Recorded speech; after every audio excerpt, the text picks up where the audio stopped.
Chicken থেকে complete জল ছেড়ে দিয়েছে। তো আমি এবার এটাকে খুব ভালোভাবে, ফ্রাইড রাইস কমপ্লিট হয়ে গেছে। তো আমি এটাকে দেখেন একটু ঢাকনা বন্ধ করে, এই যে কাটাকুটি হয়ে গেছে গাজর, তো এই যে এই ক্যারির মধ্যে আছে গাজর আর বিনস, আর এখানে আছে চিকেন। যেহেতু ফ্রাইড রাইসের সঙ্গে একটু চিকেন কষা করব, তো বাজার হাট তো সবই হয়েছে। আর তার সঙ্গে শীতের যে ফল সেগুলো নিয়ে এসেছি। এই যে লেবু, এটা আমার বর কিনে নিয়ে এসছে। আমি হাঁটতে গিয়েছিলাম, গিয়ে আবার এটা কিনে নিয়ে এসেছি। আপেল, কলা সব বাজার আজকে চলে এসছে। তো চলুন রান্না বান্নাটা করে নিই। আর কি রান্না করব আপনাদের তো বলেই দিয়েছি, আর দেখাচ্ছি। তো মাংসটা আমি ধুয়ে জল ঝরাতে দেব। অনেকক্ষণই আনা হয়েছে বাজার হাট, তো ধুয়ে নিই মাংসটা।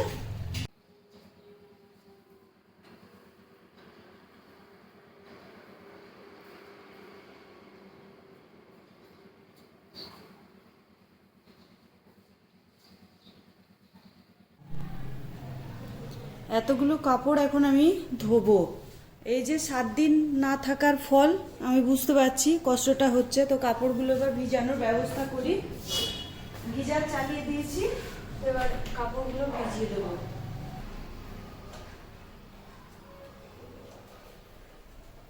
পুরো বাড়িতে চুলে ভর্তি, চুলে ভর্তি। ডেইলি লাইফ এর আরও একটি ব্লগে সকলকে স্বাগত। আশা করি প্রত্যেকেই ভালো আছেন এবং সুস্থ আছেন। তো এখন বাজে সকাল 9টা। তো ব্লগটা আমি এখন থেকেই শুরু করছি।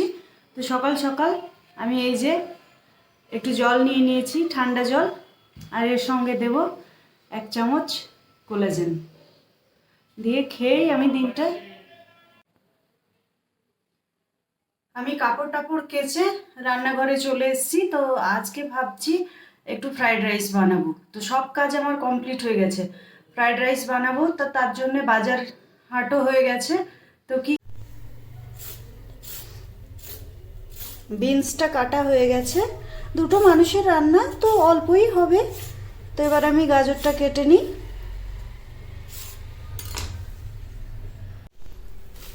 এই যে কাটাকুটি হয়ে গেছে গাজর, বিনস, আর ফ্রিজ খুলতেই দেখছে একটা উপরি পাওনা পেলাম, ক্যাপসিকাম ছিল, তো ওটাও কেটে নিয়েছি।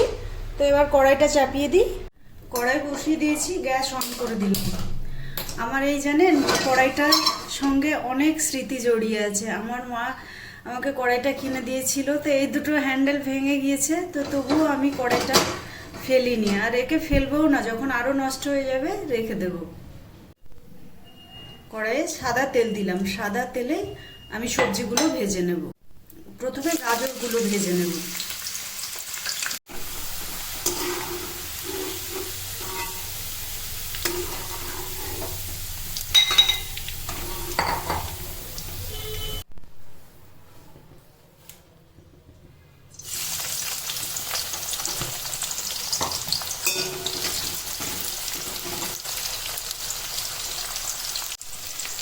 তো সবজিগুলো তো ভাজা হয়ে গেছে, গাজর, ক্যাপসিকাম আর বিনস। তো আমি এর মধ্যে এবার একটু হালকা পরিমাণে চিনি মিশিয়ে দেবো।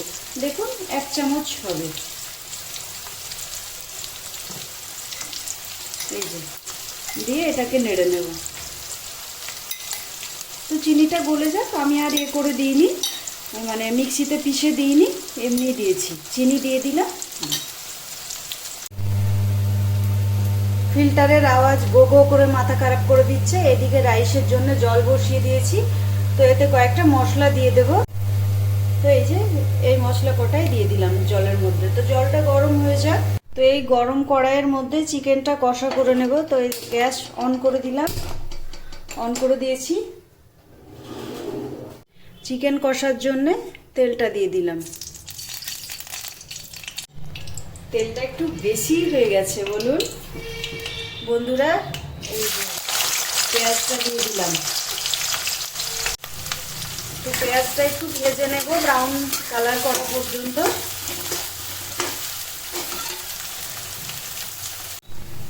রাইস রেডি করার জন্য জলটা গরম হয়ে গেছে। তো আমি এবার রাইসটা দিয়ে দিলাম।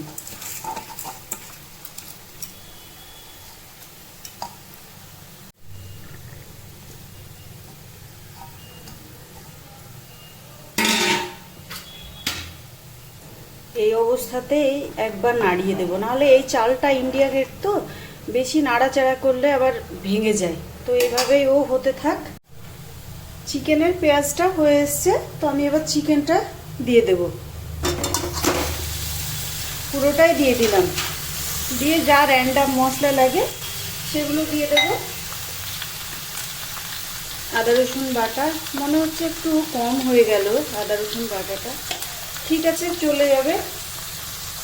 তো একে একে চিকেনের সব মশলাগুলো আমি দিয়ে দেব। তো এটা দিলাম লাল লঙ্কার গুঁড়ো, আর একটু দেব, একটু মানে ঝালঝালি খেতে চাই, শীতকাল তো। হলুদ গুঁড়ো আর